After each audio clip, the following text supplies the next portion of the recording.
G'day again, John Down and Tunage here in Melbourne, Australia. I'm just jumped on board the contest from Samson John. He's celebrating 2 years in the VC, and I think he was going for 600, but when I looked this morning, he was 630, 631, something like that, and I'll make sure I've subbed him up as well. So yeah, congratulations, mate. Yeah, it's really good, and I've seen tons of entries. You've got a very popular contest going, so time's almost running out, so I better jump on. I've got a bit of free time, and I'll try to get a video done.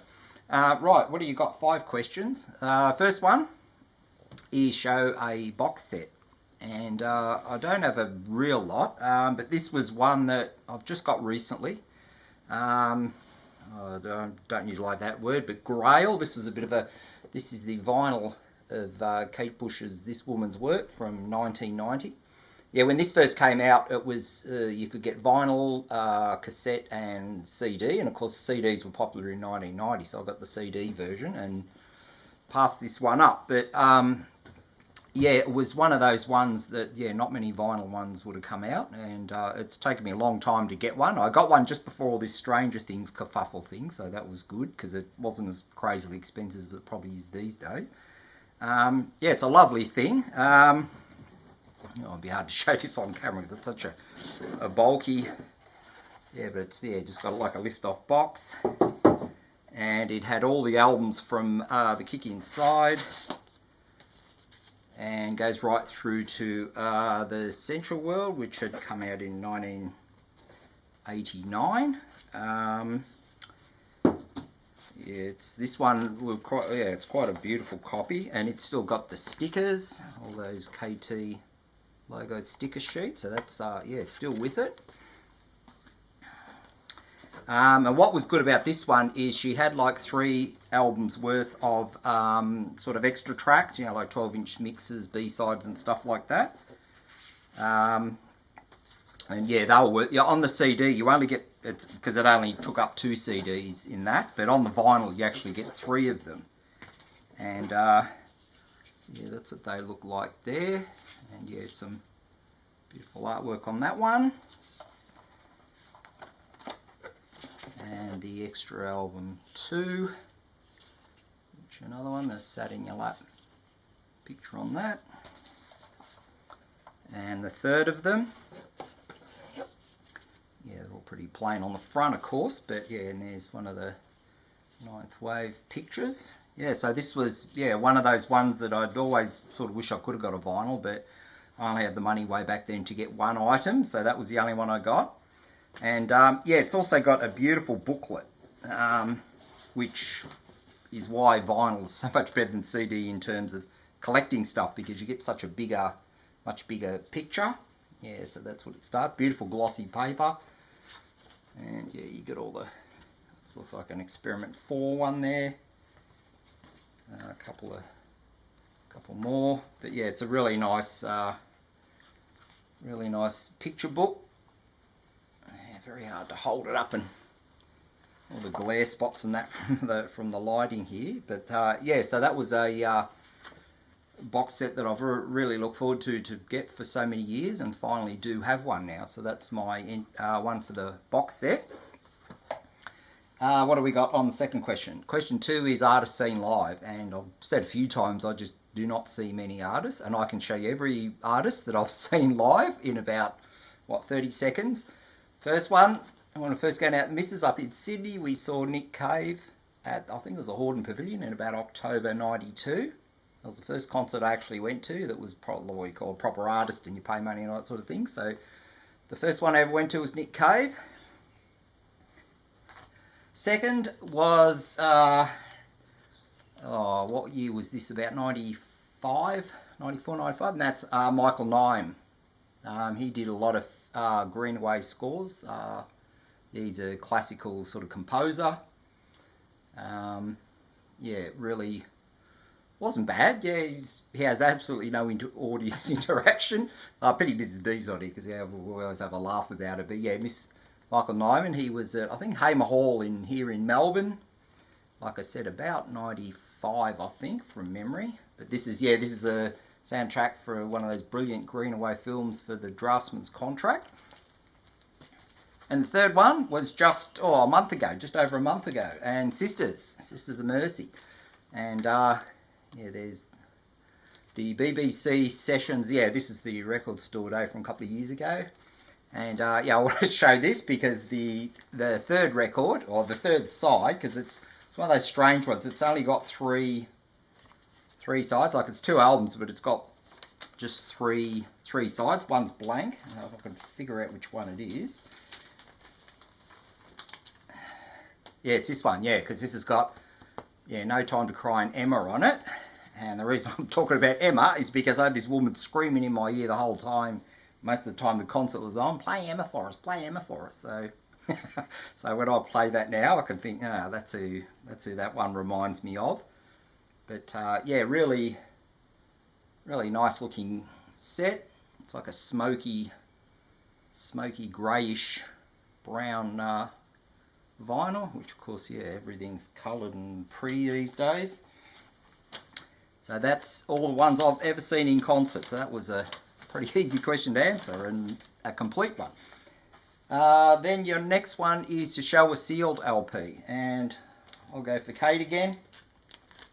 And I've still got a sealed copy of the Kick Inside picture disc, because I have a copy. This is just to show that's an opened one, and the picture disc that's in it. And this is the second version with the oval sticker, just for a bit of nerding, and the writing goes past her fingers because it had some extra copyright or something on it, because this was reissued for the American market, I think, from memory. So that's got that oval sticker.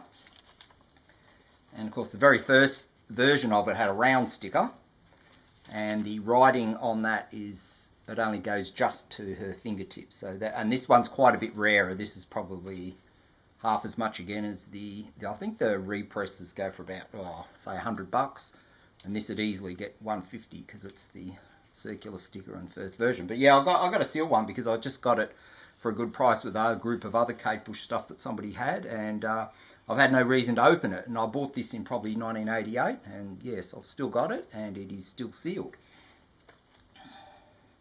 An artist you've only heard once. Well, that was it's hard to tell which one, but I know definitely I've only heard this once because it is such a pain to play. And this is a beautiful cover. She is a local Melbourne artist. Oh God, I can't remember her name, and I don't think I wrote it down. No, but she's a Melbourne lassie. It's called Tanza on this. It's called 4 Love Songs by Tanza, and about 2015, 2016, I think. And the reason this is an absolute pain, I'm sure I've shown this before, but it's got a heart shape, which is almost impossible to pick off a turntable when you're spinning it because of the shape. And the second reason, it's got glitter embedded in the plastic, and when the glitter meets the needle, there's predictable popping sounds. So yeah, that's probably not a very good idea. It looks pretty and everything, but as terms of functional playing, it's not very good at all. So that wasn't too good. I think she's just got a new album out too, so I'll have to look her up because she does have a really good sound. There are a couple of videos too if you want to look her up. I know the song Johnny. It's my old name, isn't it? But yeah, Johnny, I'm pretty sure there's a clip for that. So if you want to know what Tanza sounds like, I think she is on YouTube. So that's one I've only definitely played once. And your last question is to show an autographed album. And I think Ben had said too, Ben Rankins, that yeah, he doesn't go chasing autographs, and I'm the same. But I do have a few that have got signed, you know, they're signed, but I've never asked anyone for a signature or anything. And this one I'll just show because it's Aussie, and it's also got a bit of history on it. This is Boom Crash Opera. This is their debut album, about 1980. Oh God, is this 86, 87, something like that? Yeah, Boom Crash Opera, they're just classic Aussie rock, you know, like the INXS's and Midnight Oils and Choir Boys and all those sort of ones. There's a lot of that stuff from the 80s that came from Australia.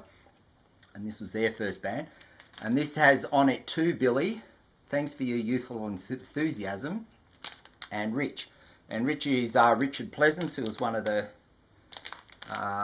band members, and who Billy was a guy called Billy Pennell, and Melbourne people definitely would remember him from the Triple M days, I think it was, or Eon FM, the old call sign of it. And with the record, there's a whole lot of, press releases and reviews and things from it. And it looks like some of that was in Billy's handwriting as well. So he was obviously impressed by the band or liked them. I didn't listen to his show very often because I just don't like commercial radio. But Billy Pennell was a good supporter of Aussie music. I'm guessing he still is. I'm sure he'd be still around. But yeah, so that's where that one came from. So that's, nicely signed copy. But that came like that. Yeah, I didn't, I don't know if there was any other Billy Pennell stuff, but I did remember it. So that's why I grabbed this, and also didn't have it at the time. So that's one that's signed. Now, the second one I've got signed on a CD. And this is a lady that deserves far more credit than she gets, and that's Annette Peacock. And this is the CD for I'm the One, which was one of her very early albums. Yeah, she was one of those pioneers, actually, that Moog synthesizer. She was one of the early sort of people that took it up. Yeah, she's got a very jazzy, chilled, too cool for school sound that I used to think of her as. But yeah, I finally got this on vinyl. It's quite a rare one to get, even the represses. And this came from her own site, and that's why it's a signed one. Because yeah, she would sign them for you when you ordered them. And Annette's still around from memory. I do see her on Facebook and that every now and then. But yeah, look her up. She's really good. She did, is it Paul Bly? I'm not sure. There's one of the well-known jazz musos that she used to collaborate with.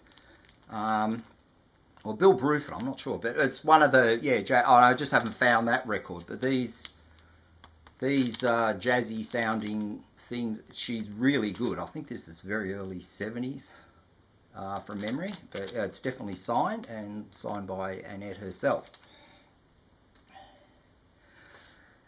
So there you have it. There's me entry for you, Sam. Like I said, you've had a very popular contest, and there's tons of entries, and I've been enjoying watching them. And I've seen a few people that are familiar to me that have entered, so I thought, geez, I better jump on because it's going to end soon. So, so everybody watch. Thanks very much, and I'll catch you later.